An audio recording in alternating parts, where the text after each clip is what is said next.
Sir मेरी प्रार्थना की और कान लगा और मेरे गिड़गिड़ाहट से मुंह न मोड़। ऐसा एक व्यक्ति है जो तकलीफ में है और अपनी दर्द परमेश्वर की ओर दे रहा और अपनी गिड़गिड़ाहट अपनी हालात को परमेश्वर को दे रहा और बता रहा कि परमेश्वर मेरी प्रार्थना को सुन, मेरी गिड़गिड़ाहट को सुन। तो आइए हमारे भी जो जिंदगी के जो जीवन के दर्द, दुख, कष्ट, अच्छे समय, बुरे समय जो भी हो, आज हम सच्चे दिल से, दिल की तैयारी के साथ प्रभु के चरण में रख दें और दिल से, संपूर्ण हृदय से और मन से उसकी आराधना करें। आज हम उसकी आराधना करने के लिए और उसकी महिमा करें। हमारी गिड़गिड़ाहट, हमारी प्रार्थनाएं उसके सामने आज समर्पित करें सच्चे दिल से और आनंद के साथ। आमीन। पिता परमेश्वर, प्रभु यीशु मसीह, हम धन्यवाद देते हैं। तू जीवित परमेश्वर है, तू हमारा चरवाहा है, तू हमारा रखवाला है, तू हमें ढूंढा है, हम खोए हुए थे, आपने ढूंढा हमें और आज हमें इस चरवागाहों में आप हमें रखा है जिसे जीवन का घास मिलती है और जिसे सुखदायी जल मिलती है, जो जीवन का जल, जिसे पीकर हम तृप्त होते हैं, जिस रोटी को खाकर हम जीवन को मजबूत बनाते हैं। प्रभु हमारे विश्वास को बढ़ाओ, हमारे दिल, हमारे मन की बातें आप जानते हो, हमारे जीवन के मकसद को आप जानते हो। आज जो भी हम गाना गाएं, स्तुति आराधना करें, प्रभु तेरी महिमा के लिए आत्मा से और सच्चाई के साथ धन्यवाद देते हैं, धन्यवाद करते हैं। तू हमारा उद्धारक है, तू हमारा तारक है, धन्यवाद देते हैं। जीवित और पराक्रमी परमेश्वर, धन्यवाद देते हैं। प्रार्थना हमारे उद्धार करता यीशु नासरी के नाम से मांगते हैं, आमीन। Hallelujah, hallelujah.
धन्यवाद देते हैं।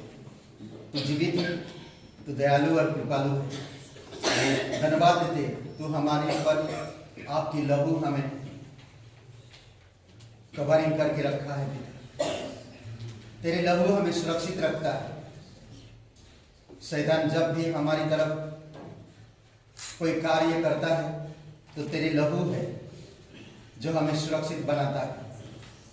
लहू से शैतान कांपता है, प्रार्थना से थरथराता है, और जब हम निर्णय के साथ तेरे भवन में आते हैं तो वो भागता है। हमारे दिल की, हमारे मन की तैयारी के साथ हम आए पिता, और सुबह हो शाम हम तेरी आराधना करते रहे और तेरा नाम लेते रहे। धन्यवाद देते प्रभु यीशु, धन्यवाद देते। तू हमसे प्रेम करता है, वो भी अनंत प्रेम से प्रेम किया, हमारे लिए अपना पुत्र दिया। प्रभु यीशु मसीह पर जो आज विश्वास करता वो कभी नरक नहीं जाएगा बल्कि स्वर्ग में होगा। हम स्वर्ग महसूस करते पिता आज इस धरती पर। धन्यवाद देते प्रभु। हमारे हृदय को स्पर्श करो, हमारे मन को स्पर्श करो पिता। हमें समझ और बुद्धि दो प्रभु यीशु। तेरी जय जयकार और महिमा करते हैं।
महिमा हम तुझे देते हैं।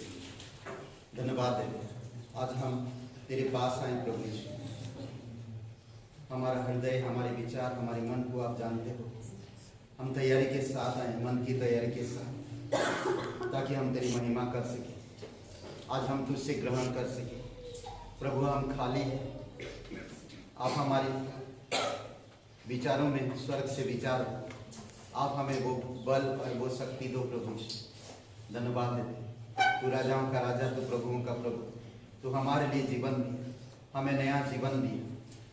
धन्यवाद देते प्रभु यीशु। अभिषेक करो प्रत्येक हृदय आत्मा पिता। हर कोई हृदय में कुछ ना कुछ है, कोई टूटा है और टूटा दिल को लेकर आज तेरे पास खड़ा है प्रभु। कोई अकेलेपन पे, कोई दुष्टता के कब्जे में है, किसी का विचार, किसी का भावना है प्रभु यीशु चारों तरफ से बिखरी हुई। प्रभु आपने हमें खोजा, आपने हमें बुलाया, आप हमारी आज बिगड़ी हुई चीज़ों को, बिगड़ी हुई चीज़ों को आप संभालते प्रभु। तू सच्चा और जीवित परमेश्वर, दयालु और कृपालु परमेश्वर। धन्यवाद देते, स्वर्ग और पृथ्वी बनाने वाला प्रभु, तेरी जय जयकार कर। राजाओं का राजा, तू प्रभुओं का प्रभु। धन्यवाद देते पिता, धन्यवाद करते प्रभु यीशु, धन्यवाद देते यीशु मसीह, धन्यवाद करते पिता, धन्यवाद देते।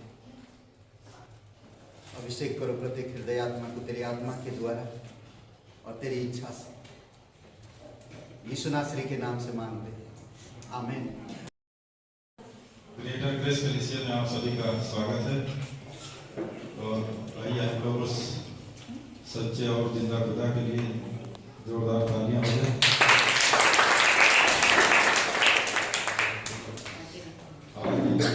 इस कलीसिया में कोई पहली बार आए, कोई भाई बहन तो अपने आप को कोई नहीं। आइए हम लोग यहाँ वचन को पढ़ेंगे। उत्पत्ति अध्याय 3 का 5। वरन परमेश्वर आप जानता है कि जिस दिन तुम उसका फल खाओगे उसी दिन तुम्हारी आंखें खुल जाएंगी और तुम भले बुरे का ज्ञान पाकर परमेश्वर के तुल्य हो जाओगे।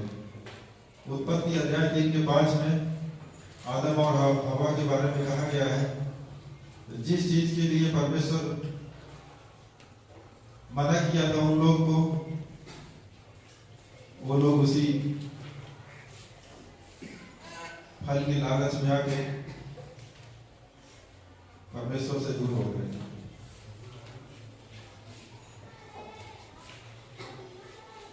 आज हम भी, हमारे साथ भी ऐसा ही होता है। जब हम लोग वचन में संगत में बने रहते हैं तो सब कुछ अच्छा चलता रहता है। अब जैसे हम उससे दूर भागते हैं तो तरह तरह की समस्याएं हमारे जीवन में उसी प्रकार आती हैं जैसे आदम और हवा के जीवन में आई। उन्होंने परमेश्वर के वचन का उल्लंघन किया और वो पाप में फंस गए। आइए हम लोग जानेंगे। इस समय ग्रेटर ग्रेस कलीसिया की तरफ से जगह हर घर पे प्रार्थना हो रही है, तो आप सब यदि समय रहते हुए उसका उपयोग करें तो परमेश्वर आशीष करेगा। और ये परमेश्वर के करीब आने का बहुत ही अच्छा और सुंदर समय है जो हम लोग जगह जगह संगत करने के लिए जाते हैं। ये परमेश्वर के करीब आते हैं। जैसे आप लोग देखेंगे ट्रेन जब चलती है पटरी पे तो इंजन को खींचने में बहुत ही आसानी होती है और अपने मंजिल तक वो पहुंच जाता है। लेकिन जब पटरी से उतर जाती है तो संभव नहीं है, कहा नहीं जा सकता वो अपने मंजिल तक पहुंच सके। तो ये जो हम लोग संगत करते हैं घर घर जाके, ये परमेश्वर के करीब आने का, उसके सम्मुख नजदीकियां बढ़ती जाती हैं। और जब हम लोग इससे दूर हो जाते हैं तो फिर जीवन में तरह तरह की समस्याएं उत्पन्न होने लगती हैं और हम लोग अपने मंजिल से भटक जाते हैं। तो आइए, जैसा कि आप सभी लोग जानते हैं कि हर रविवार सभा होती है 9 बजे से 11 बजे तक। समय चेंज कर दिया गया है। समय का आप लोग काफी ध्यान दें और समय से आइए ताकि वचन का सही रूप से उसका सुन सकेंगे पूरा। और प्रार्थना का समय हर सोमवार 11 बजे अमित और रूबी भाई के घर पे है इस समय। आप लोग उस समय का उपयोग करिए और संगत में बने रहिए। मंगलवार सुबह 11 बजे पास्टर जी के घर पे और शाम 7 बजे नीतू जी के घर पे। बुधवार प्रार्थना सभा 7 बजे पास्टर जी के घर पे। हर गुरुवार 11 बजे सीमा जी के घर पे प्रार्थना। शुक्रवार सुबह 11 बजे सुभद्रा जी के घर पे। तो देखेंगे पूरा जो सप्ताह है वो हम लोग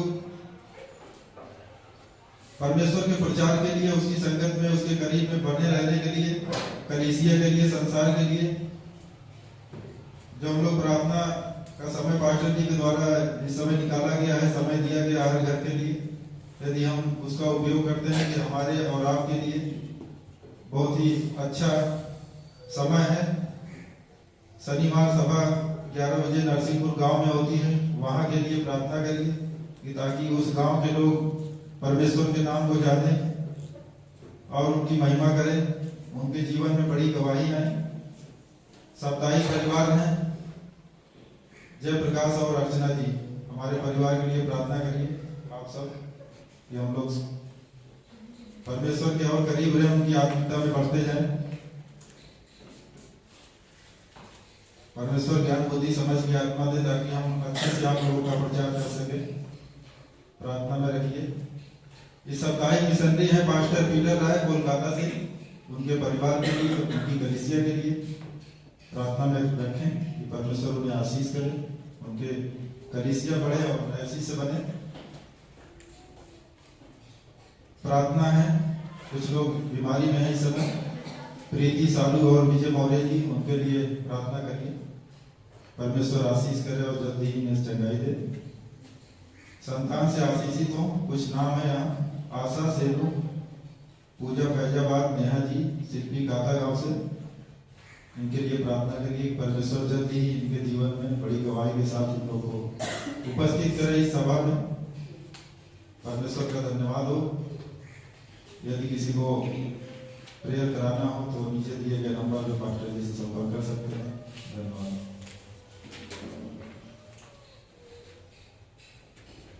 ओके, ये सीजन है जो क्रिसमस का, और हम सभी लोग जानते हैं क्रिसमस सीजन में प्रभु यीशु मसीह का प्रचार और बहुत सारी चीज़ें होता है।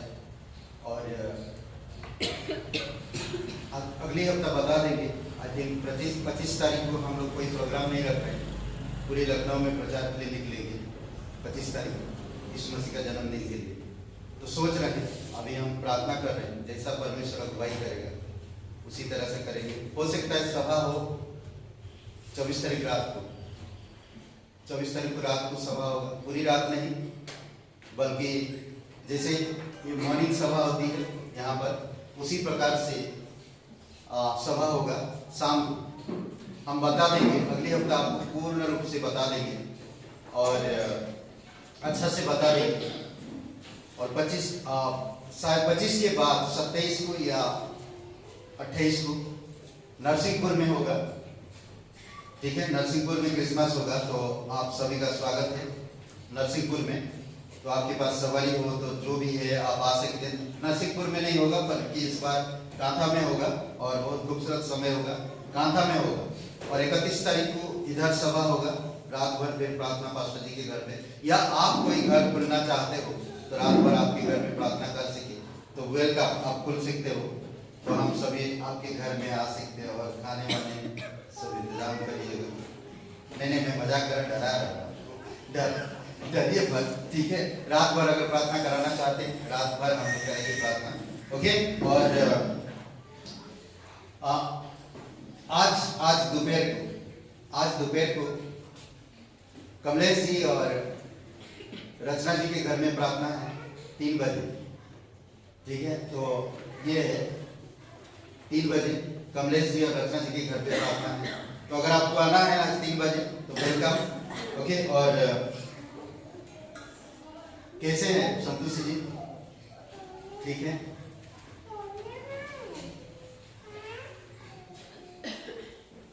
मौर्या जी ठीक हैं, चलिए थोड़ा प्रार्थना करते हैं। आइए सभा के लिए प्रार्थना करते हैं। पिता परमेश्वर प्रभु यीशु मसीह, हम आपके चरणों पर आते हैं।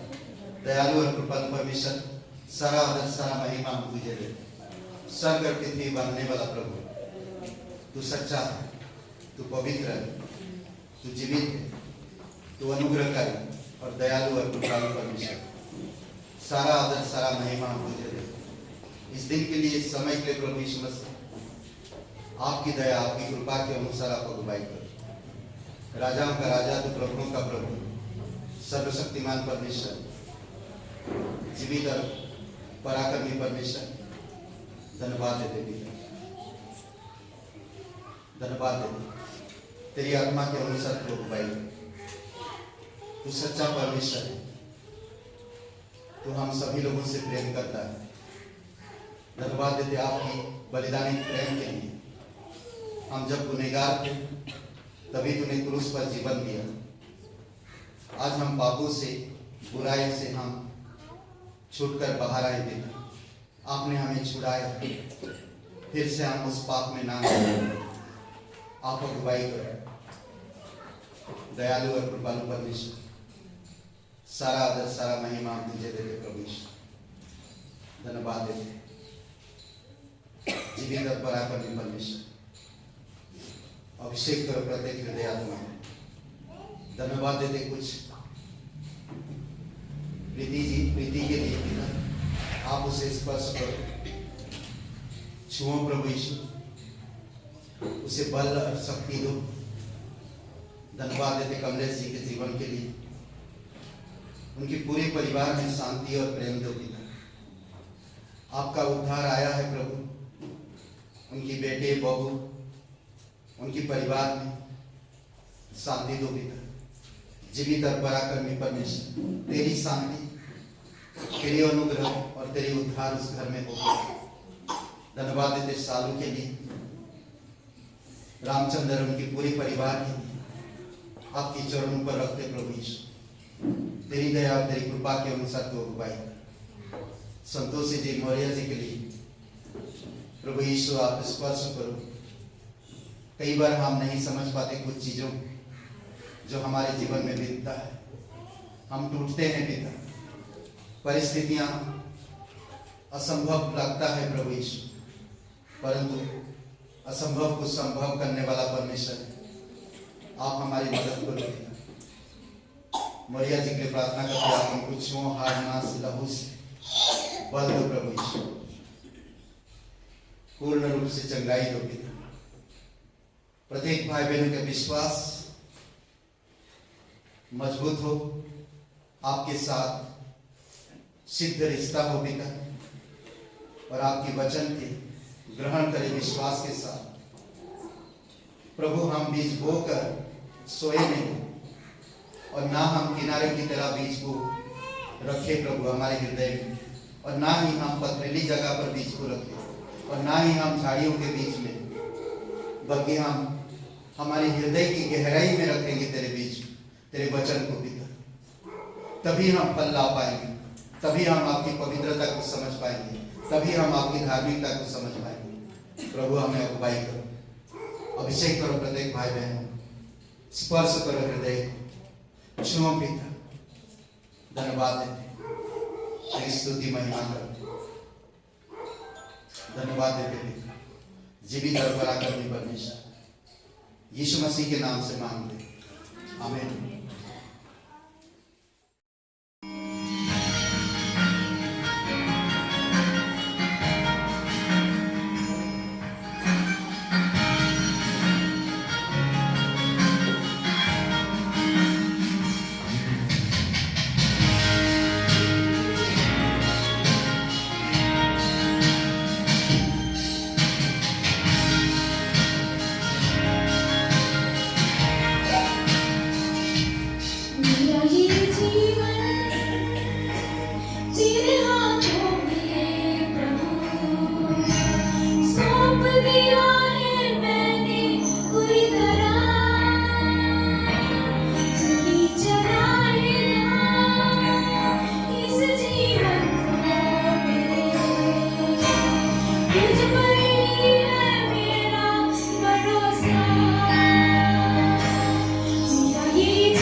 पूरी तरह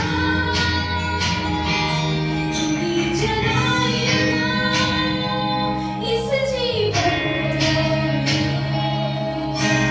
तुझ पर ही है मेरा भरोसा अपना हिम्मत हारूंगा नहीं पीछे मुड़ूंगा क्योंकि तू मेरे साथ है खड़ा अपना हिम्मत हारूंगा नहीं पीछे मुड़ूंगा क्योंकि तू मेरे साथ है खड़ा चाहे गोलियां निकाल की लड़ाई से कभी हाथ से नहीं डरूंगा चाहे मेरे पाँव पर कभी फिसल भी जाए तो यीशु मेरे हाथों को तू थामेगा सदा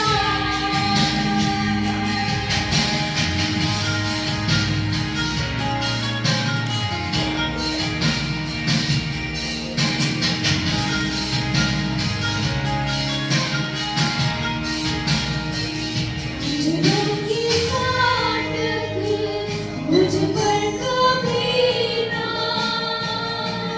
प्रबल हो पाएंगे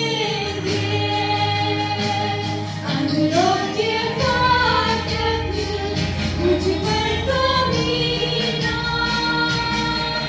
प्रबल हो पाएंगे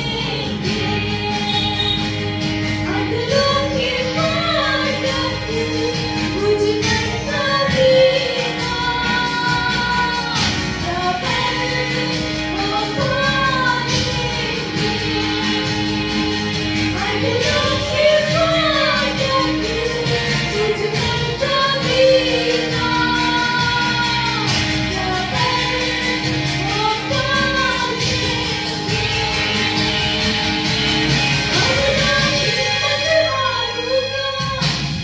नहीं पीछे मुड़ूंगा क्योंकि तू मेरे साथ है खड़ा अपना हिम्मत हारूंगा नहीं पीछे मुड़ूंगा क्योंकि तू मेरे साथ है खड़ा चाहे मैं गोलियां निकाल की लड़ाई से चलूं तो भी हाथ से नहीं डरूंगा चाहे मेरे पाँव पर कभी फिसल भी जाए तो यीशु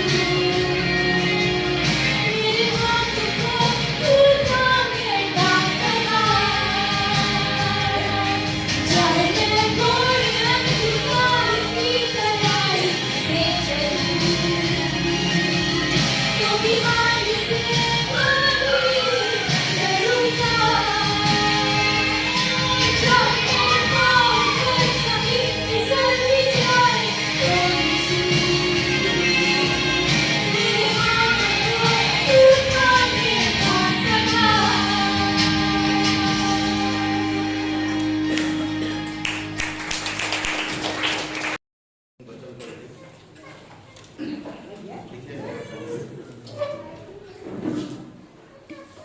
कभी कभी हम लोग जो भी चीज करते हैं जो भी कुछ करते हैं वो हम लोग कई बार सोचते नहीं और तैयार नहीं रहते मन को और दिल को हम तैयार नहीं करते इसलिए कई बार हमारे जीवन में वो जो करना चाहते हम नहीं कर पाते और जो नहीं करना चाहते वही करते और बाद में पछताते तो वो सही नहीं होता इसीलिए मन की तैयारी करने के लिए कहता हमेशा बाइबल हमेशा मन की तैयारी के लिए कहता है 2 कोरिन्थियों का 8:12 क्योंकि यदि मन की तैयारी हो तो दान उसके अनुसार ग्रहण भी होता है मन की तैयारी अगर मैं कलीसिया आता हूँ मन की तैयारी नहीं तो मैं जो भी वचन यहाँ से सुनूंगा वो ताने की जैसा होगा मन की तैयार नहीं हूँ मन से तैयार नहीं हूँ अगर पति पत्नी मन से तैयार नहीं है कोई भी चीज में तो काम सफल नहीं हो। मन की तैयारी बहुत जरूरी है। कोई भी जगह अगर स्कूल में बच्चा को स्कूल जाता है, अगर मन की तैयारी नहीं है तो वो पढ़ नहीं पाएगा। जो भी टीचर बोल रहा वो ध्यान नहीं देगा, उसकी मन में और कुछ चल रहा। तो इसीलिए पौलुस बहुत खूबसूरत बात कुरिन्थियों को कहता है। इसलिए दूसरी पत्र से लिख कर कहता, मन की तैयारी बहुत जरूरी है। मन की तैयारी होना बहुत इंपॉर्टेंट, बहुत जरूरी है। आगे कहता है, उसके पास ना हो, ना कि उसके अनुसार जो उसके पास है। अगर मन की तैयारी है तो आपके पास हो या ना हो, उससे कोई फर्क नहीं पड़ता, बट आपकी मन की तैयारी होना जरूरी है। एक व्यक्ति के पास जितना धन है उसके अनुपात में ही उसका दान होना चाहिए। आज हम देखते हैं बहुत सारे लोग भोकाली कर देना, भोकाली होते हैं, कुछ है नहीं पर उनकी बड़ी बड़ी बातें, तो वो मन की तैयारी नहीं होता। उस विधवा के बारे में सोचिए, लूका के 21 अध्याय में 3 और 4 वचन, जो कुछ भी नहीं था उसके पास, तो उसने डाला। तो प्रभु ने क्या कहा? वो अपनी पूंजी अपनी घटी में से डाला। क्यों? मन की तैयारी था। उसकी तारीफ क्यों किया? वो तो अपनी घटी में से डाला, परंतु धनवान लोग अपनी आय से, अपनी बढ़ोतरी से ज्यादा डाला, पर उनका तारीफ प्रभु ने नहीं किया, परंतु उस विधवा की तारीफ किया, क्योंकि ये विधवा ने अपने मन की तैयारी के साथ डाला। अद्भुत है।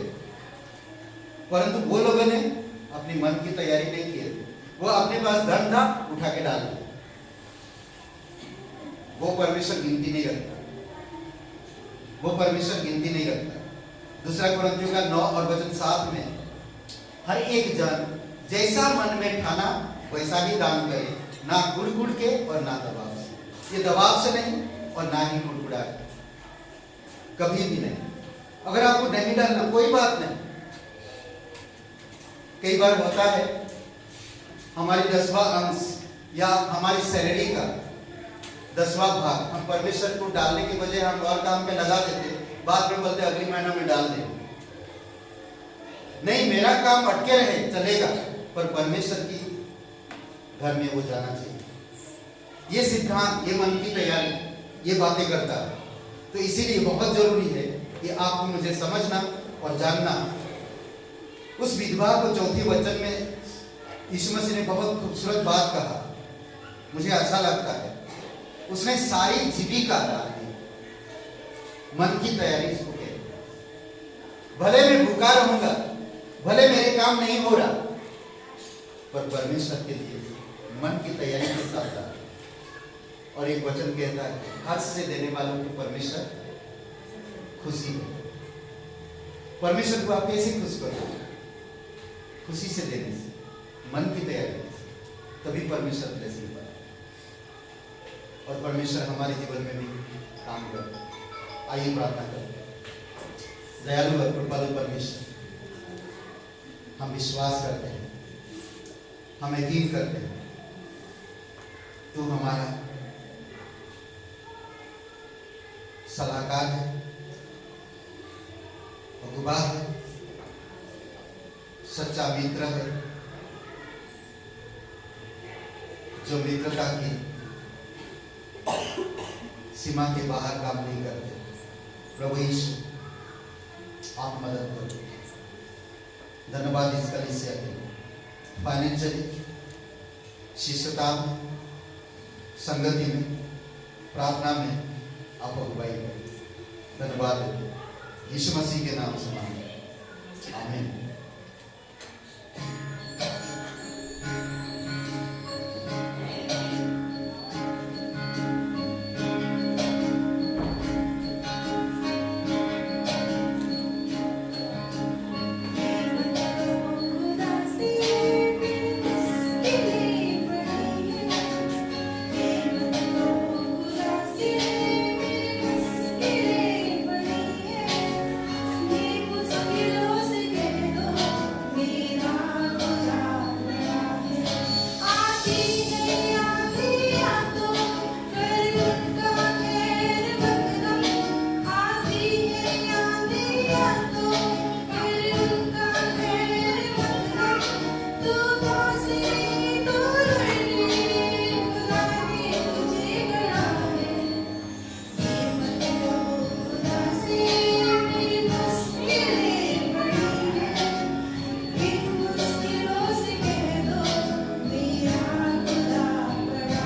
अध्याय 21 वचन 12 से 17।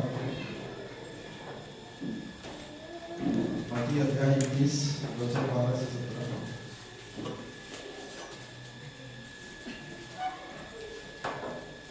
यीशु ने परमेश्वर के मंदिर में जाकर उन सबको जो मंदिर में लेन देन कर रहे थे निकाल दिया और सर्राफों के पीछे और कबूतर बेचने वालों की चौकियां उलट दी और उनसे कहा, लिखा है, मेरा घर प्रार्थना का घर कहलाएगा, परंतु तुम उसे डाकुओं की खोप बनाते हो।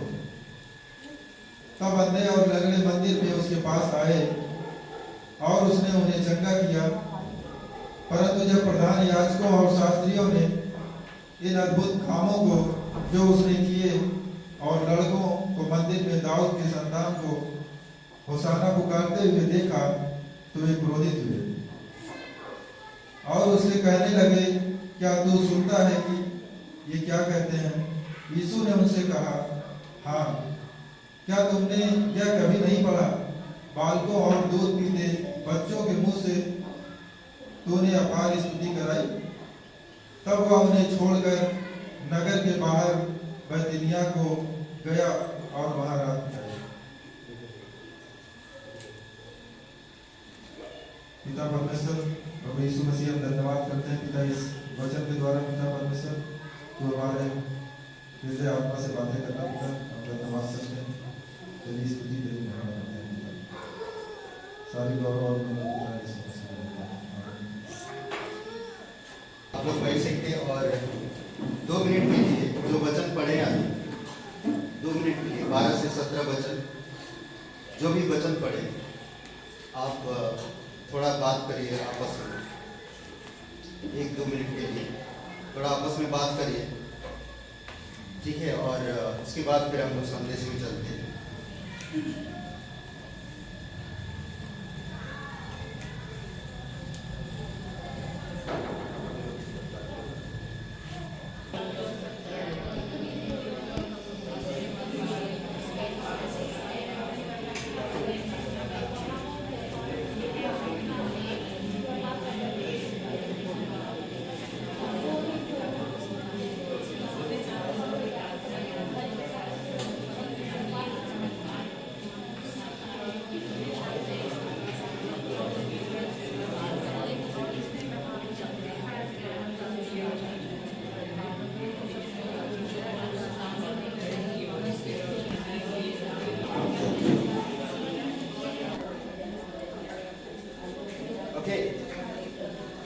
ओके, समझ में आया? बात हो गया। आज जो शीर्षक क्या है? क्या है? क्या और मैं भले बुरे के ज्ञान पर समझना। इंसान भले बुरे का ज्ञान शीर्षक का नाम है। और आज हम लोग देखेंगे कुछ बातें, हो सकता है आपके दिल को लगे बहुत, बट परमेश्वर कभी कभी इस प्रकार से बातें करता है ताकि अगर हम विश्वास से साथ परमेश्वर के वचनों के आधार पर जीवन व्यतीत करते हैं तो ये वचन हमें छुएगा। अगर हम वचन में नहीं, संसार में कार्नल बिलीवर है, सांसारिक विश्वासी है, तो बहुत चुभेगा। सांसारिक विश्वासी को चुभता है बात, क्योंकि वो परमेश्वर का नहीं है, वो आत्मा में नहीं जीता। वो कहां पर जीता है? संसार में। इसीलिए परमेश्वर की बातें उसको चुभता। किसको चुभता है परमेश्वर की बातें? शैतान में जो है, शैतान को परमेश्वर की अच्छी बातें पसंद नहीं होता, उसको चुभता है। तो इसीलिए विश्वास के साथ परमेश्वर के वचनों को ग्रहण करो और मन की तैयारी के साथ। समझ रहे हैं? आइए प्रार्थना करते हैं फिर से। पिता परमेश्वर, प्रभु यीशु, हमें वो बल, वो शक्ति, वो आत्मा दो जिससे हम तेरे वचनों को ग्रहण कर सकें। हम यहाँ पर आपके पास आए वचन के लिए। आप हमारा पवित्र परमेश्वर हैं और आपने हमें संसार से बुलाया।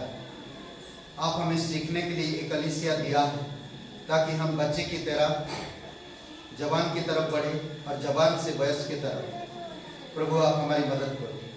धन्यवाद देते हैं, वचन के द्वारा बातें करो पिता। धन्यवाद देते हैं, यीशु मसीह के नाम से मांगते हैं, आमीन। ओके, मत्ती की किताब में 21 अध्याय में यीशु मसीह मंदिर में एंट्री करते हैं, परमेश्वर की भवन में। बल्कि पुराने नियम में परमेश्वर की भवन में अंधे, बीमारी और सांसारिक या अन्य जाति के लोगों को एंट्री नहीं था। समझ रहे? पर नया नियम में वो नहीं है।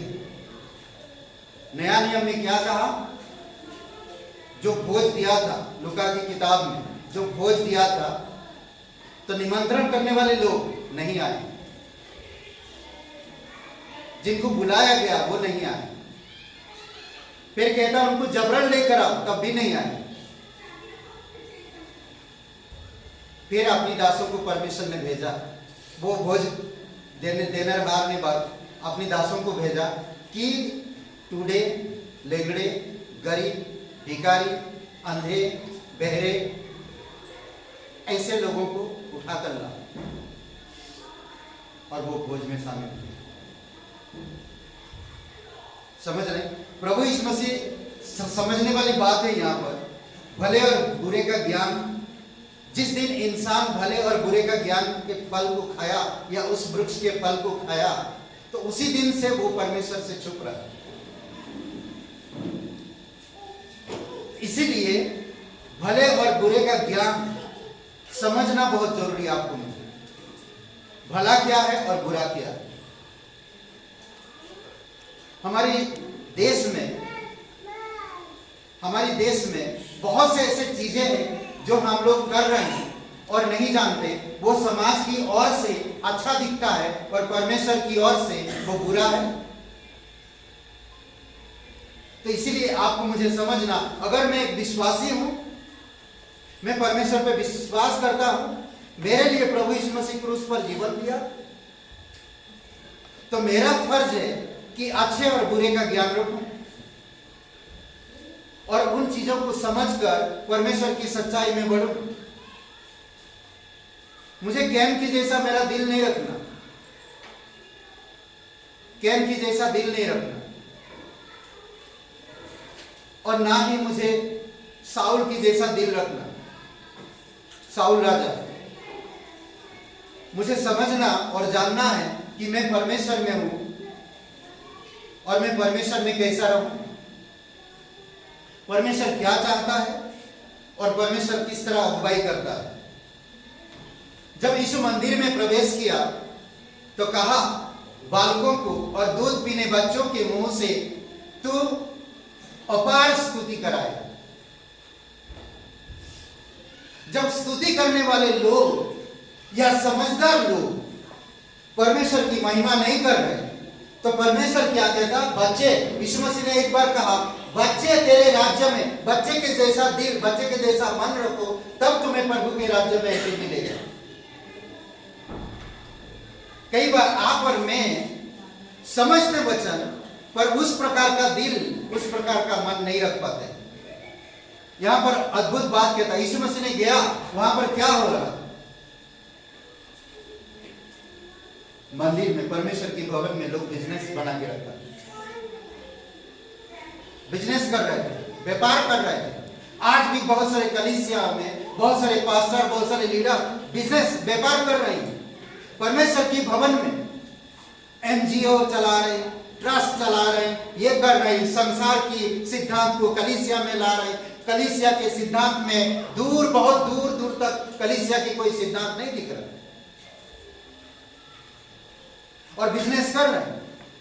और यीशु मसीह वहां पर जाकर सब पलट दिया, परमेश्वर सब कुछ पलट दिया। सोचिए, यीशु मसीह ये कहता है कि मेरे प्रार्थना का घर, मेरा घर प्रार्थना का घर है, और तुम लोग डाकुओं का अड्डा बना के रखे हो। कई बार आप और मैं ये शरीर में डाकुओं को भर के रखते हैं। पता है आपका शरीर क्या है? पवित्र आत्मा का मंदिर है। जिस वक्त आप यीशु मसीह पर विश्वास किए, उसी समय से परमेश्वर की आत्मा आपकी इस शरीर में रहता है। कई बार आप और मैं तंबाकू, सिगरेट, मसाला, दारू पीकर इसमें हम अपने दिल के अंदर, परमेश्वर की पवित्र मंदिर के अंदर क्या चीज रखे? डाकुओं को बैठा के रखे। और डाकू क्या करते हैं? क्या करते डाकू? लूटते हैं। आपको क्या कर रहे हैं? लूट रहे हैं, पर आप समझ नहीं पा रहे। लूट रहे हैं। चोर क्यों आता है? चोरी करने। समझ रहे? वो छुप कैसे आता है? वो छुप कैसे आता है? आपकी पवित्र दिल को तोड़ने के लिए आता है, आपकी परमेश्वर के साथ रिश्ते को तोड़ने के लिए आता है। वो छुप के पीछे से वार करता है। चोर। समझ गए? इसीलिए आप समझना, प्रभु यीशु मसीह उस भवन में जाकर सब कुछ तहस नहस कर दिया, गुस्से में आया और परमेश्वर के वचन को बताया कि यह भवन प्रार्थना का भवन है, यह भवन मेरे प्रार्थना का भवन है, परमेश्वर का भवन प्रार्थना का भवन है, और ये मेरा शरीर मेरा नहीं है, ये परमेश्वर का मंदिर है। परमेश्वर का मंदिर। व्यवस्था विवरण 1:39 में कहता है, तुम कहते हो मेरे बच्चे लूट गए, मेरे बच्चे बर्बाद हो गए ना, कहते हैं तुम, फिर तुम्हारी बाल बच्चे जिनके विषय में तुम कहते हो ये लूट में चले जाएंगे, और तुम्हारे जो बच्चे अभी भले बुरे का ज्ञान नहीं जानते। कई बार करते बच्चा है, भले बुरे का ज्ञान नहीं है। कई बार हम लोग इस प्रकार की शब्द का इस्तेमाल करते हैं। कई बार हम बोलते कि मेरे बच्चे लूट गए। हम लोग कई बार बोलते, हम इमोशनल होते, हम सांसारिक सिद्धांतों में सोचते, हम इस संसार की संबंधों में, रिलेशनशिप में, इस संबंधों की जो रिश्ते हैं उनमें ज्यादा सोचते हैं, परमेश्वर की वचनों में कम सोचते हैं। माफ कर दीजिए, अच्छे बुरे का ज्ञान नहीं। परमेश्वर क्या कहता? बच्चों से तेरी महिमा कराएगा, आराधना कराएगा। कई बार हम बच्चे बनकर भी बड़े बड़े कारनामा कर लेते हैं और समझ में नहीं आता हमें। तो इसीलिए आपको मुझे सावधान रहना। हम बच्चों के साथ प्रभु की आराधना करो, प्रभु की महिमा करो और परमेश्वर के पास आओ। हमारा शरीर पवित्र आत्मा का मंदिर है। इसलिए पौलुस कहता है इस मंदिर को, इस पवित्र मंदिर को, मेरा शरीर को, समझ रहे क्या करता? देखिए 1 कुरिन्थियों 9:27 में, मैं अपनी देह को मारता, कूटता और बस में लाता। मैं अपनी शरीर को मारता, कूटता और बस में लाता हूं। आपके दुश्मन कितने हैं? 3 दुश्मन। कौन कौन है? कौन कौन है? शरीर, शैतान, संसार। ये शरीर को पौलुस कहता, मेरे शरीर को मारता हूं ताकि ये मुझे अपनी अधीन में ना कर ले, और मैं कूटता हूं। किसको कूटते हैं? किसको कूटते हैं? कूटते किसको? किचन में कभी कूटे किसी चीज को? बड़े बड़े मशीन में पत्थर को कूटते हैं ताकि छोटा छोटा टुकड़ा कर सके, जानते हैं? और छोटे छोटे टुकड़ों को कूटते हैं महीन कर सके। क्यों महीन करते हैं? अदरक को क्यों कूटते हो? मसाला क्यों कूटते हो? ताकि महीन हो जाए और आप जब मिलाओगे सब्जी में तो वो अच्छा लगेगा। अगर आप अक्खा मसाला डाल दोगे तो मुंह में आएगा, खाने में टेस्ट नहीं आएगा। करेक्ट? कूटना, पौलुस कहता है यहां पर कूटने शब्द का मतलब है कूटना। मेरे शरीर को मैं नम्र करता हूं, मैं और नम्र करता हूं ताकि मैं परमेश्वर को ग्रहण करूं। मेरे शरीर मुझे बस में ना करे, परंतु मैं आत्मा के सामर्थ्य से परमेश्वर के बस में रखूं शरीर। समझ रहे? इसीलिए बहुत जरूरी है, मैं अपने शरीर को मारता हूं, कूटता हूं और बस में रखता हूं ताकि मैं परमेश्वर की मंदिर में सुरक्षित रहूं, परमेश्वर की मंदिर को सुरक्षित रखूं। समझ रहे? और आगे कहता उसमें, ऐसा ना हो कि मैं औरों को प्रचार करके आप ही किसी रीति से निकम्मा थे। अगर मैं आज शरीर के लालसाओं में जाऊंगा, शरीर की अभिलाषाओं में रहूंगा, इस शरीर में डाकुओं को बसने दूंगा, इस शरीर में चोर को आने दूंगा, इस शरीर के अनुसार मैं चलूंगा, तो एक दिन मैं निकम्मा जरूर ठहरूंगा। 101%। ये शरीर किस पर निर्भर रहता जानते हैं? संसार पर, संसार पर। इसीलिए जो झाड़ियों के बीच में बीज गिरा, झाड़ियों के बीच में क्या हुआ? वो बीज क्या हुआ? बढ़ नहीं पाया, बढ़ नहीं पाया। क्यों? झाड़ियों ने उसे दबाया। इसका क्या मतलब है? इसका क्या अर्थ है? सांसारिक चीजों में, सांसारिक लालसाओं में, अभिलाषाओं में वो फंस गया। इसीलिए अब उसके जीवन में उसके वचन, परमेश्वर की वचन बढ़ नहीं पाया, काम नहीं आया और फल नहीं ला। समझ रहे? इसीलिए जरूरी है आपको मुझे समझना, सांसारिक चीजों को आपके अंदर आने मत दो। शरीर संसार पर निर्भर रहता और हमारा प्राण शरीर पर। आपका प्राण कहां पर रहता है? लहू में।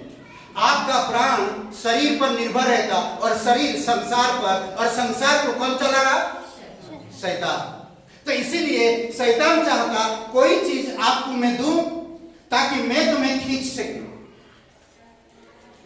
मैं तुम्हें धीरे धीरे करके खींच सकूं। किस तरफ? परमेश्वर की भवन से संसार की तरफ, परमेश्वर की भवन से संसार की तरफ। वो थोड़ा सा बीज डालता, फिर उस बीज को अनुभव में लाना चाहता, क्रिया में।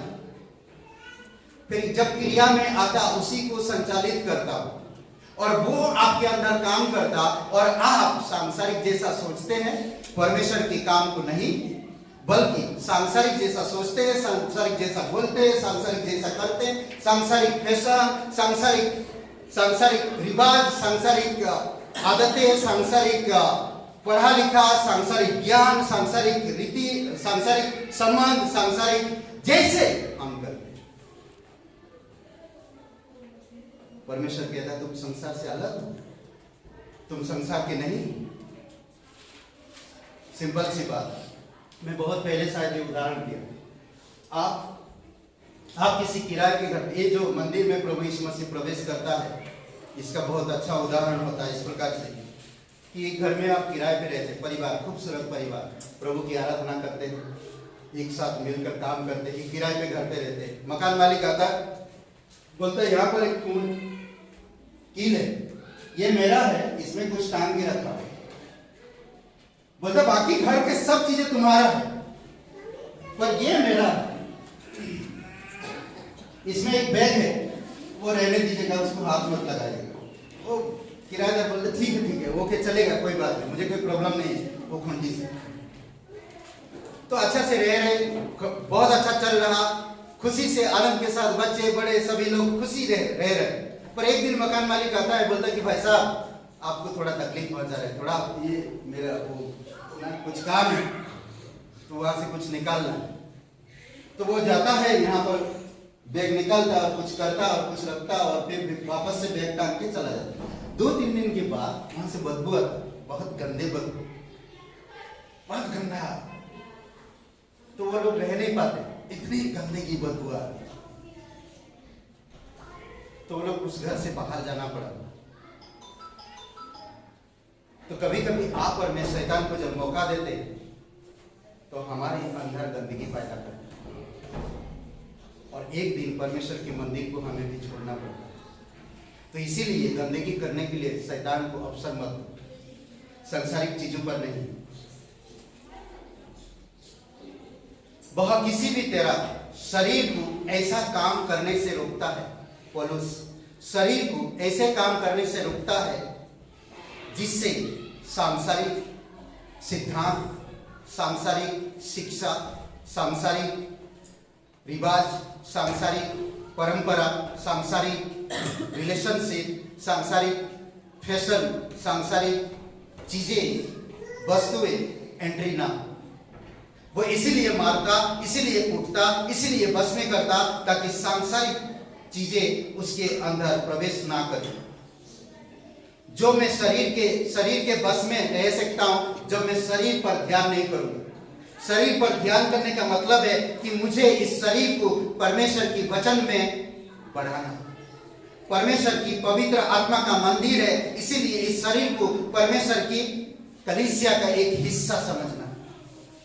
और आगे कहता कि परंतु शरीर में बस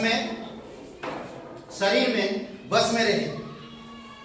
कई बार आप अगर शरीर को नहीं समझ पाए तो आप शरीर के बस में रहेंगे और शरीर आपको बस में करेगा, यानी कि शरीर के गुलाम रहेंगे और परमेश्वर की आत्मिक चीजें आपके अंदर प्रवेश नहीं करेगा, आत्मिक बढ़ोतरी नहीं होगा, विश्वास कमी होगा। इसी कारण से आप परमेश्वर की एक अच्छी शिष्य, एक अच्छे प्रबंधकारी या भंडारीपन या परमेश्वर की वरदान में आप बढ़ नहीं पाएंगे। दूसरी एक भजन संहिता 92 और वचन 12 में कहता, अगर परमेश्वर की अनुग्रह में आप बढ़ते हो, आप समझते तो प्रभु यीशु मसीह आपके लिए क्रूस पर जीवन दिया और उसका पवित्र लहू, कीमती लहू आपके लिए बहाया गया और आप जानते हैं यीशु मसीह कौन है, तो आप कभी भी यीशु के रहते हुए और पवित्र मंदिर आपका शरीर ये रखते हुए कभी भी आप गलत नहीं करोगे, बल्कि धार्मिकता में आप बढ़ोगे। ये वचन कहता है इसी प्रकार धर्मी लोग खजूर के समान फूले फलेंगे और लबालन के देवदार के समान बढ़ते रहेंगे। उनके अंदर सद्गुण होगा, उनके अंदर प्रेम होगा, उनके अंदर धार्मिकता होगी, क्योंकि वह पवित्र आत्मा के मंदिर में वास करते हैं। उनके अंदर कभी भी इस प्रकार के काम नहीं होगा जिससे फल और फूल ना हो। वो ऐसे काम करेंगे जो फूल भी लगे, फल भी लगे और बढ़े, फूले फले बढ़े। ऐसा इंसान है जो पवित्र आत्मा को मंदिर, परमेश्वर की मंदिर अपने शरीर को समझता है और परमेश्वर की धार्मिकता में बढ़ता है। तो इसीलिए बहुत जरूरी है कि आपको मुझे समझना, क्या मैं धार्मिकता में बढ़ रहा हूं, क्या मेरा शरीर पवित्र आत्मा का मंदिर है। अगर इस शरीर को पवित्र आत्मा का मंदिर है तो मैं किसी भी डाकू या चोर या बुराई को एंट्री होने नहीं दूंगा। समझ रहे? आपका घर में भाई चोर भैया आओ लेकर जाओ, बोलेंगे क्या? चोर भैया उधर है मेरे जो कान का है, नाक का है, उधर ना सोफा, ये सूटकेस मतलब अलमारी में और छोटे बक्स में उसके अंदर, और चाबी नहीं खुला है, बोलेंगे ऐसा। पर कई बार आप और मैं शैतान को इस तरह से कहते हैं, ये शैतान आज मेरे अंदर परमेश्वर की वचन चुरा ले। कीमती वचन है, जीवित वचन है, सत्य वचन है, पवित्र आत्मा का वचन है, पवित्र आत्मा का संयम आनंद ये सब चुरा ले और मेरे अंदर बुराई भर दे। बोलोगे आप किचन में खाना बनाते हो, आप किचन में खाना बनाते, किचन को साफ सफाई रखते, खाना का खुशबू और किचन का महल अलग होता है। अगर वहीं पर बाथरूम, ये हो सकता कभी खाना खा सकते, बदबू आ रहा वहां पर, आप वहां पर खाना खाएंगे या खाना बनाएंगे। जब किचन आप साफ रखते तो ये पवित्र आत्मा का मंदिर है, तो उसको क्यों गंदगी करेंगे आप? How can possible? कैसे? इसको भी पवित्र रखो, धार्मिकता में बढ़ो, पवित्र आत्मा का मंदिर को समझो। समझ रहे? युवा लोगों के लिए खासकर और शादीशुदा लोगों के लिए मेरा ये सलाह है कि युवा लोग आज इस संसार में सब चीजें कर सकते हो, परंतु बगीचा के बीचों बीच जो वृक्ष है उसका फल तो कभी मत खाना। सब कुछ करो, परमेश्वर कोई चीज माना नहीं करता है। हे युवाओं, हे बच्चे, हे शादीशुदा लोगों, वयस्क लोगों, सब कुछ करो, परंतु बगीचा के बीचों बीच जो वृक्ष है उसका फल मत खाना। जिस दिन तुम उसका फल खाओगे उसी दिन तुम अवश्य मर जाओगे। मर जाने का मतलब समझ रहे हैं? आत्मा से मर जाना, आत्मा से मर जाना। आत्मा का जो कनेक्शन है वो टूट जाता है, वो खत्म हो जाता है, वो चीज हमेशा के लिए चला जाता है। इसीलिए बहुत जरूरी है आपको मुझे समझना, इस बगीचा के सब वृक्ष के फल खा सकते हो, परंतु बगीचा के बीचों बीच जो वृक्ष है उसका फल तुम कभी मत खाना। जिस क्षण तुम उसके खाओगे उसी समय तुम्हारी मस्तिष्क मर जाएगा। विचार, जो विचार आप कर रहे हो, आत्मिक बातें कर रहे, प्रार्थना कर रहे, बाइबल पढ़ रहे, स्तुति आराधना कर रहे, ये सारी चीज टूट जाती। समझ रहे? मोती का माला कितना अच्छा लगता है जब आप पहनते हैं ना, राजकुमार या राजकुमारी लगते हैं, मोती का माला नहीं अच्छा लगता? नहीं चमकता है, अच्छा लगता पहनते। अगर मोती की माला टूट गई तो क्या होगा? आपकी सुंदरता खत्म हो गई, मोती बिखर गया, गिर गया चारों तरफ, आपकी सुंदरता खत्म हो जाती। समझ रहे?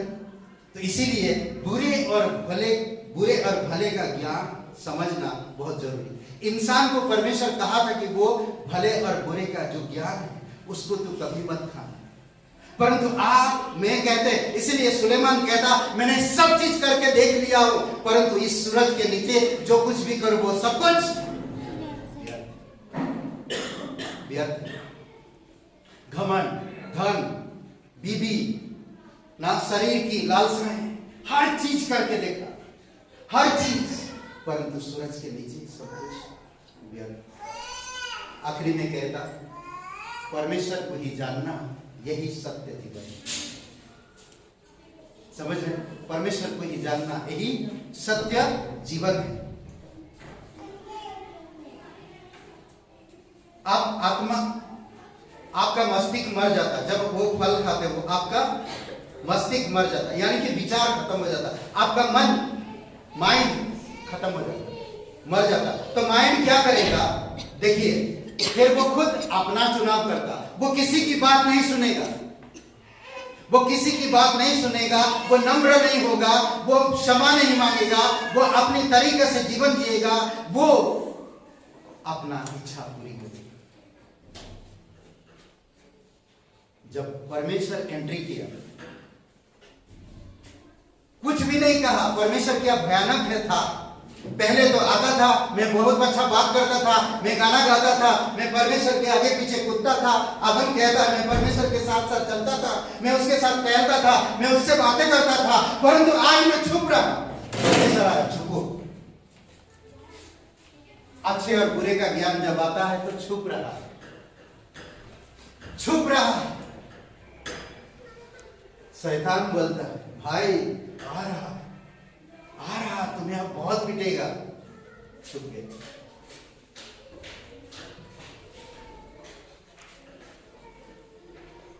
अपनी मर्जी, अपनी मार्ग, भले बुरे ज्ञान पाकर अपने दिमाग को मार डालते हैं और अपनी मर्जी से चलते हैं। इसीलिए वचन कहता है उत्पत्ति का 3:5 में शैतान कहता है, शैतान क्या कहता है? देखो, तुम खाओ भले और बुरे का ज्ञान तो क्या बनोगे तुम? परमेश्वर। वाह, परमेश्वर बनोगे। आज भी बहुत सारे लोग ऐसे ही घमंड करते हैं, सिर्फ तुमसे ही परमेश्वर बात करता है और किसी से नहीं। स्वर्ग में भी यही हुआ, आदम की बगीचा में भी यही हुआ, आज बहुत सारे विश्वासी में भी यही हो रहा। साउल राजा क्या सिर्फ सैमुअल से बात करेगा? परमेश्वर सिर्फ सैमुअल से ही बात करेगा?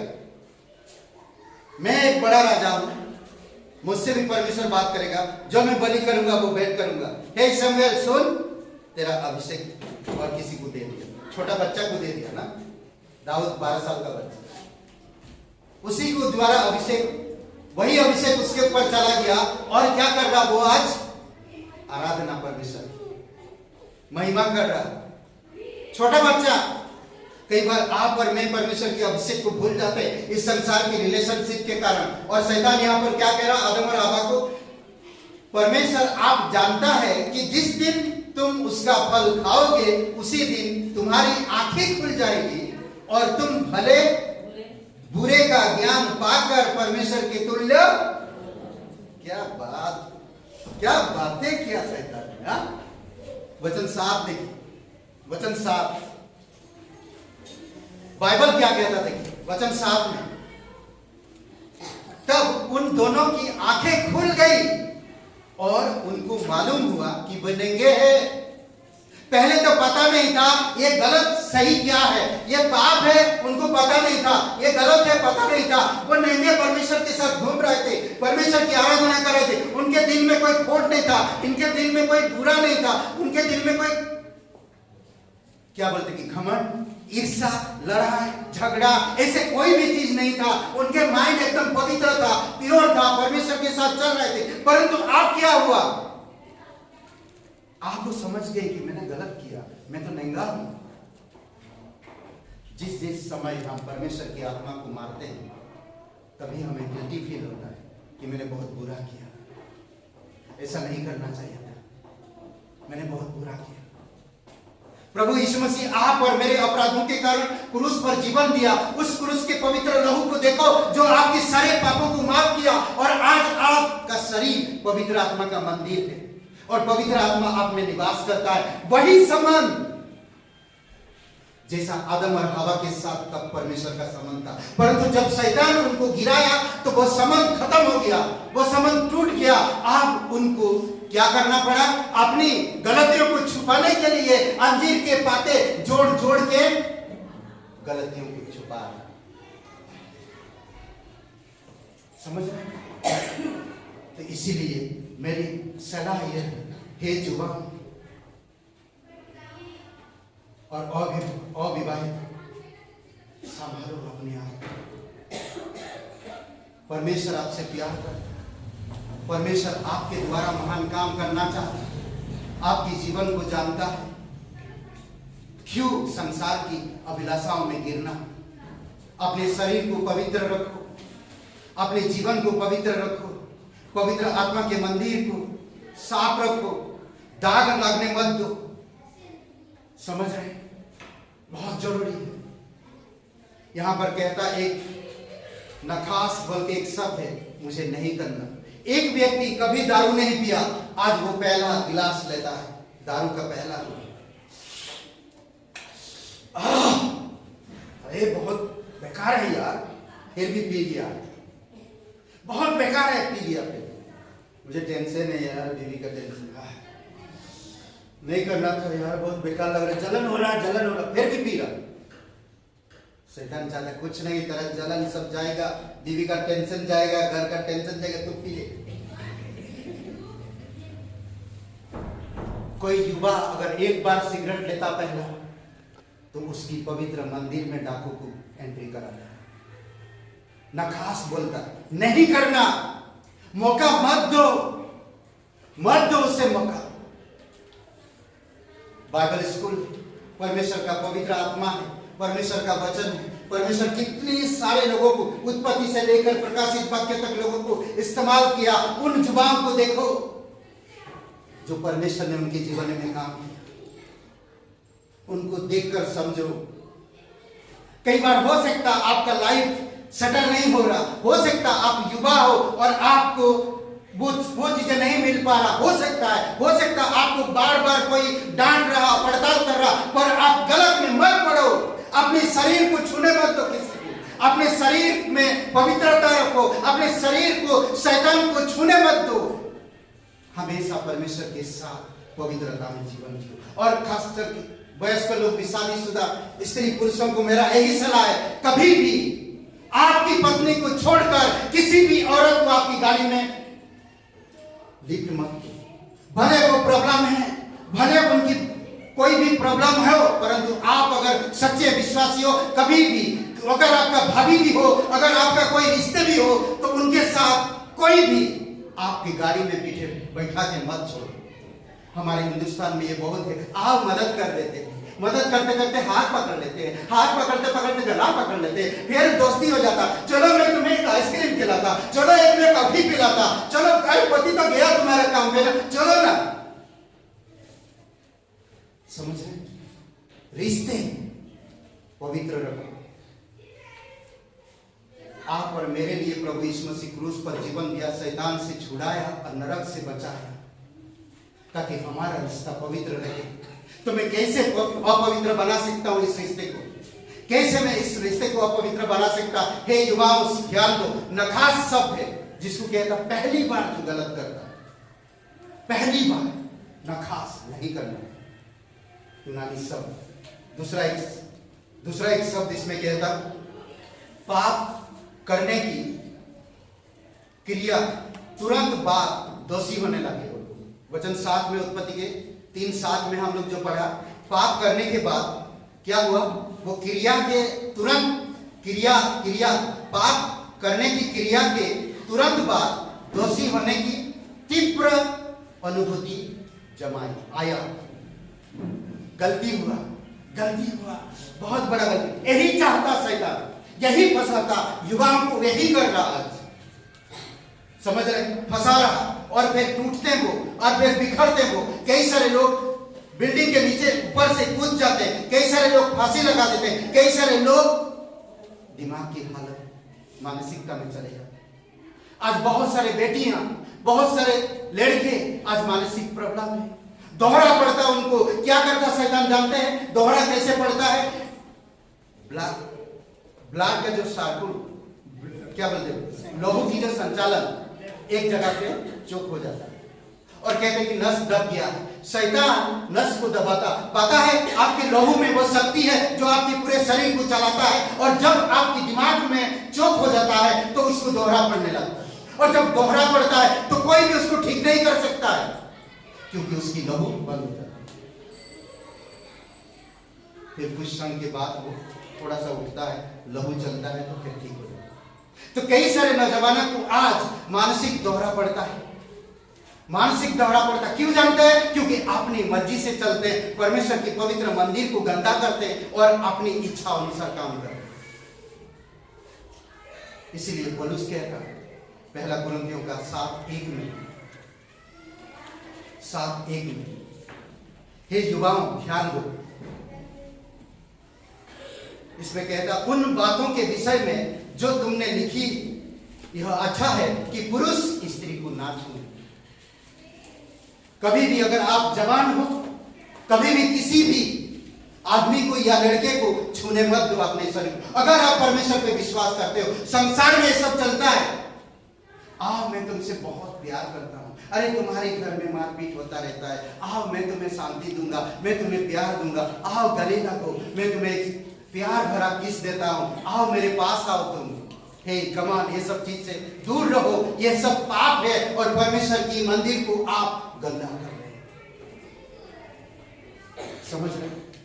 तो इसीलिए बहुत सावधान, ध्यान दो, समझो वचनों को। प्रभु यीशु मसीह कहा ये मेरे प्रार्थना का घर है और तुम इसको डाकुओं का अड्डा बना के रखे हो, सब कुछ तितर बितर कर दिया। उसी प्रकार आप करो। ये पवित्र आत्मा का मंदिर है, तू छू नहीं सकता, तेरे नियत सही नहीं है, तू छू नहीं सकता। ये पवित्र आत्मा का मंदिर है, तू इसको टच नहीं कर सकता। अगर आप शादीशुदा हो तो कभी भी किसी भी स्त्री पुरुष के साथ कोई भी छुआछुई मत करें, और अगर आप पुरुष हो कोई भी स्त्री को छुआछुई मत करो। ये परमेश्वर के मंदिर को गंदा करेगा। समझ रहे? इसलिए बहुत इंपॉर्टेंट है, बहुत जरूरी है। सोचिए, एक स्त्री और एक पुरुष जब एक साथ संबंध रखते हैं तो एक हो जाते हैं। जिस तरह परमेश्वर आप और मेरे लिए पुरुष पर जीवन दिया, आप और मेरे पापों को हमेशा के लिए नाश कर दिया और हमें अपने पास लिया, एक हो गए हम आज एक है।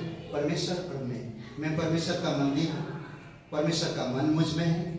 फिलिपियों का 2 अध्याय कहता है उसकी चरित्र स्वभाव उसकी गुण मेरे अंदर है, 2 अध्याय 5 में। समझ रहे? तो इसीलिए परमेश्वर में एक होगी। जिस तरह पति पत्नी या एक लड़का एक लड़की अगर एक साथ कोई सेक्स करते हैं तो वो एक हो जाते हैं, और एक हो जाने का कारण यह है कि अपने शरीर को वो बर्बाद कर रहे हैं। तो इसीलिए अगर आप परमेश्वर के साथ एक हो तो और किसी को अपने पास मत लो, समय के अनुसार परमेश्वर करेगा। अगर आपको अकेले रहने में प्रॉब्लम है तो आप शादी कर लो, व्यभिचार मत करो, व्यभिचार से बचना है तो आप शादी कर लो। अगर आपको तलाक उठता है, मुझे सेक्स में बढ़ना है, मुझे संबंध रखना है, तो आप किसी पुरुष से, किसी स्त्री से जो परमेश्वर की दायित्व, परमेश्वर की प्रबंध में रहता हो, परमेश्वर की भंडारी में रहता हो, परमेश्वर की पवित्रता में रहता हो, ऐसे इंसान से शादी कर लो ताकि आप व्यभिचार से बच जाए।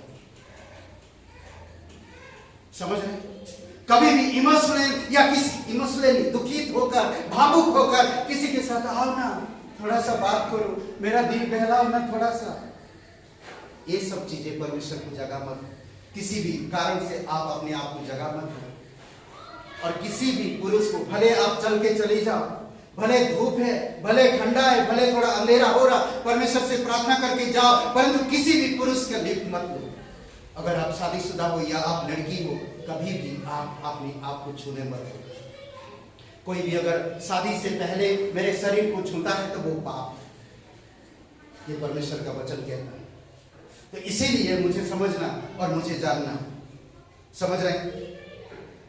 कई बार कारण आता है, प्यार करने का कारण, टच करने के लिए कारण निकालते हैं बहुत बार।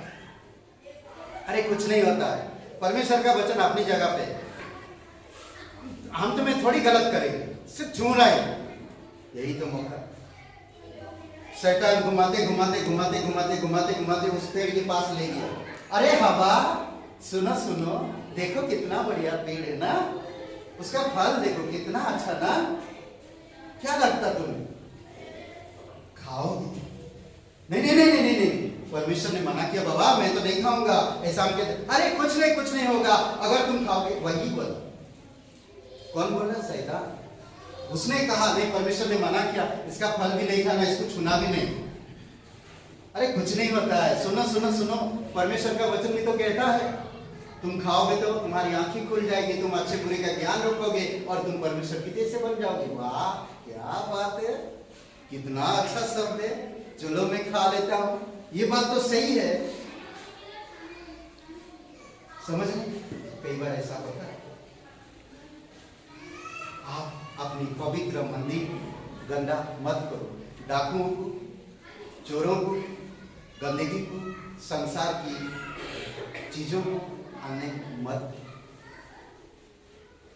मैं एक संदेश सुन रहा था, कहता उसमें कि आप विश्वासी हो, संसार में हो, संसार में आप अच्छे हो, सब चीजें कर रही हो ना, उसी प्रकार जैसे जहाज पानी के अंदर, समुद्र के जहाज एक पानी में मस्त चल रहा है ना, इधर से उधर जा रहा, बहुत बड़े बड़े लोग बैठे हैं, गाना बजना हो रहा, खाना पीना हो रहा, सब कुछ हो रहा, पानी के अंदर बहुत अच्छा है। अगर वो नाव आप पानी को अंदर लेता है तो क्या होगा?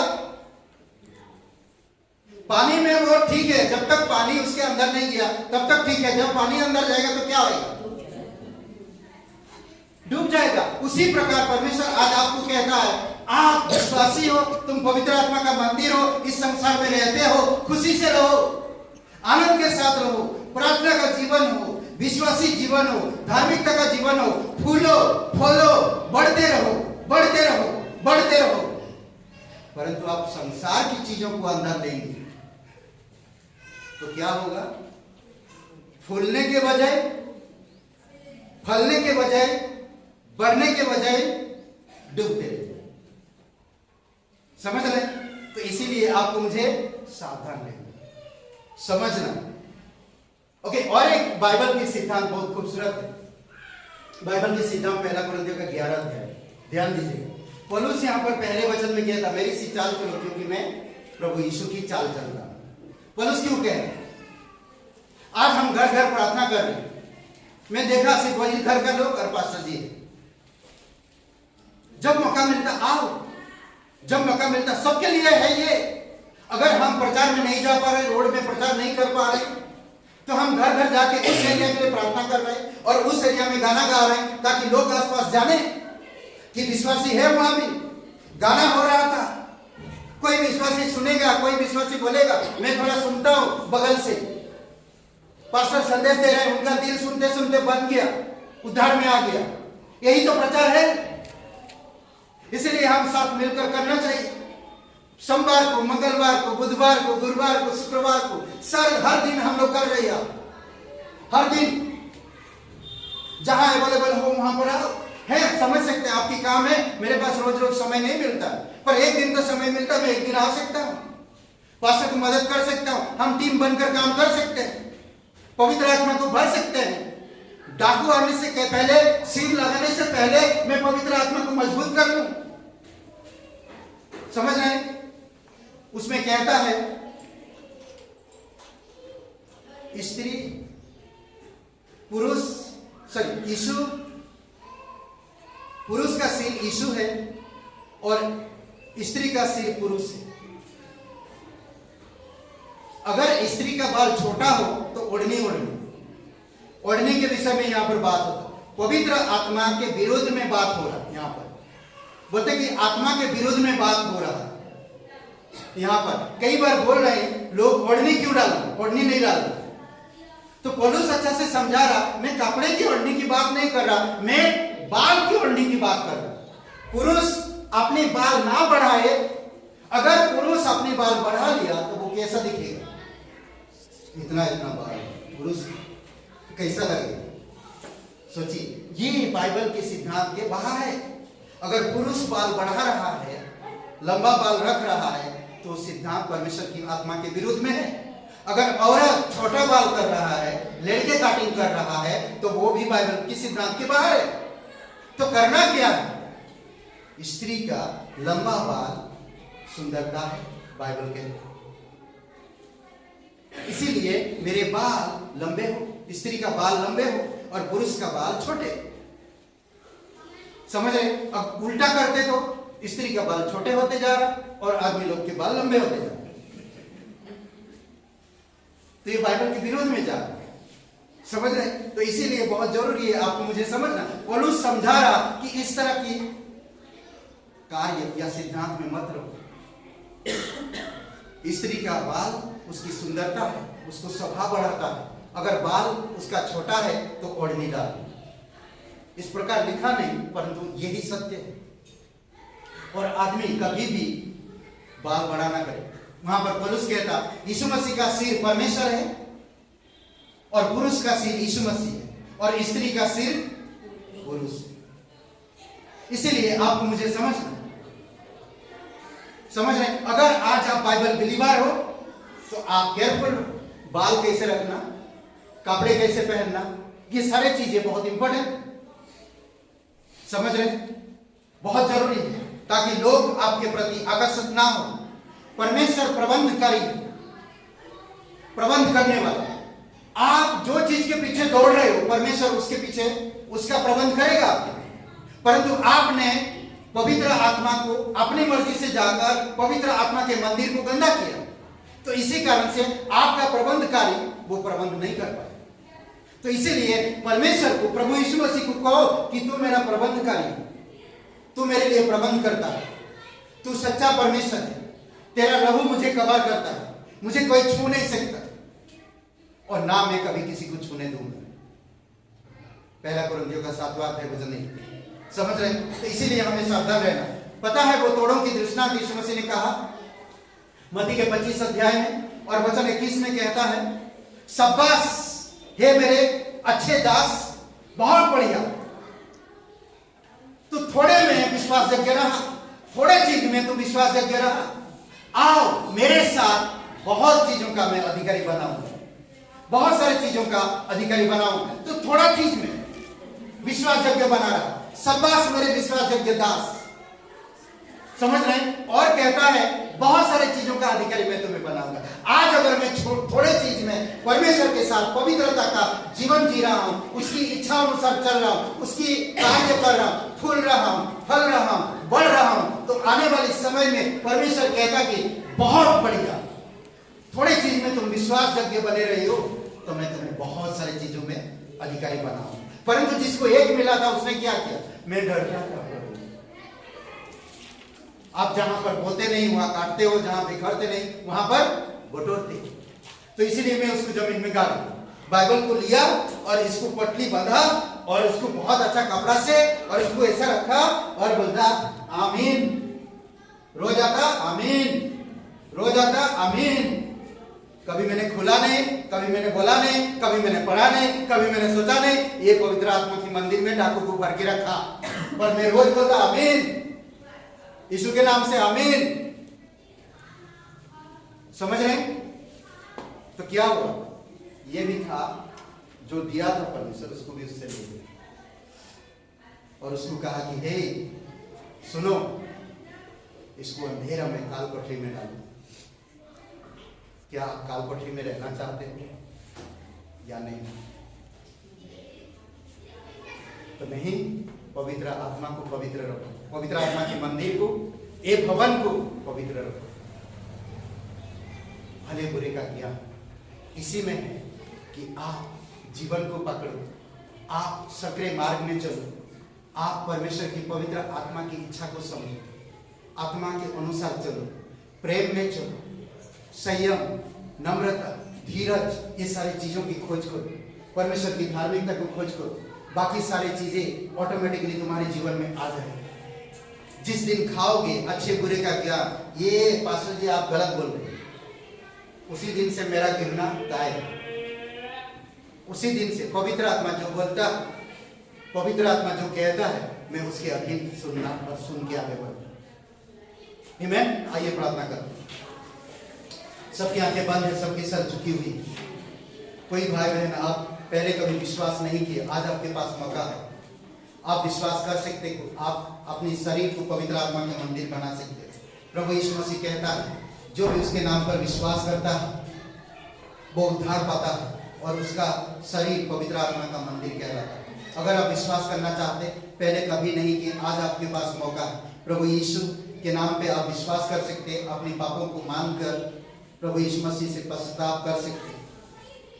अगर आप विश्वास करना चाहते, आप पापों से क्षमा पाना चाहते हैं, नया जीवन पाना चाहते हैं, तो आप मेरे साथ ये प्रार्थना को अपने हृदय में, अपने दिल से, अपने मन से कर सकते हैं। सच्चे मन से। सबकी आंखें बंद है, सबकी सर झुकी हुई है, कोई आपको नहीं देख रहा। अगर करना चाहते अपने मन में ये बात कह सकते हैं, मेरे साथ ये प्रार्थना पीछे कर सकते हैं। कहिए, हे यीशु, मैं जानता हूँ मैं एक पापी इंसान हूँ, मैं खुद को नहीं बचा सकता। मैं धन्यवाद करता हूँ, मेरे पापों के लिए आपने क्रूस पर जीवन दिया, कब्र में गया, तीसरे दिन मरे हुओं में से जी उठा। हे यीशु, मुझे माफ कर दीजिए, मेरे हृदय में आइए, मुझे नया जीवन दीजिए। तो पवित्र परमेश्वर का एक करता पुत्र, मेरा मुक्तिदाता, मेरा उद्धारकर्ता, यीशु के नाम से आमीन। आइए हम लोग खड़े होते गीत गाते हैं।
हालेलुया। पिता परमेश्वर, हम धन्यवाद देते हैं, आपकी स्तुति महिमा करते हैं। प्रत्येक लोगों को अगुवाई करो पिता, तेरी दया और कृपा में बनाई रखो प्रभु। हम धन्यवाद देते हैं प्रभु यीशु मसीह, उस मंदिर के अंदर आपने सारे जो गलत काम कर रहे थे, जो व्यापार कर रहे थे, जो छोटे बड़े व्यापार कर रहे थे, सभी लोगों को निकाल दिया और वहां पर अंधों की आंखें खोल दिया और बीमारियों को चंगाई दिया। प्रभु यीशु आशीष आज इस भवन में तेरे लोगों की जीवन को आप स्पर्श करो पिता, और उनके हृदय आत्मा से चंगाई दो प्रभु, और उन्हें बल दो, शक्ति दो पिता, और उनकी आत्मिक आंखें खोल दो पिता, सांसारिक आंखें बंद कर दो प्रभु यीशु, और प्रभु आत्मिक आंखें समझ दो पिता, खोल दो, ताकि आपके भले और बुरे के ज्ञान रख सके और तेरे अनुग्रह को प्राप्त कर सके, और प्रभु हम बच्चा बनकर तेरी आराधना और स्तुति कर सके। धन्यवाद देते, प्रत्येक लोगों को अगुवाई करो, प्रत्येक लोगों को छुओ पिता, उनके घर, उनके परिवार, उनकी जॉब, उनके कारोबार, उनके हर एक चीजों में, परिवार में प्रभु यीशु मसीह आप स्पर्श करो। धन्यवाद देते, प्रीति के लिए प्रार्थना करते उसे स्पर्श करो, विजय जी के लिए प्रार्थना करते प्रभु यीशु मसीह आप उनको छुओ, बल और शक्ति दो पिता, सारा आदर सारा महिमा हम तुझे देते। धन्यवाद, प्रत्येक भाई बहनों को छुओ प्रभु यीशु मसीह। धन्यवाद आज का दिन को, इस समय को, और यह प्रार्थना हम सर्वशक्तिमान हमारे उद्धार करता यीशु मसीह के नाम से मांगते हैं, आमीन।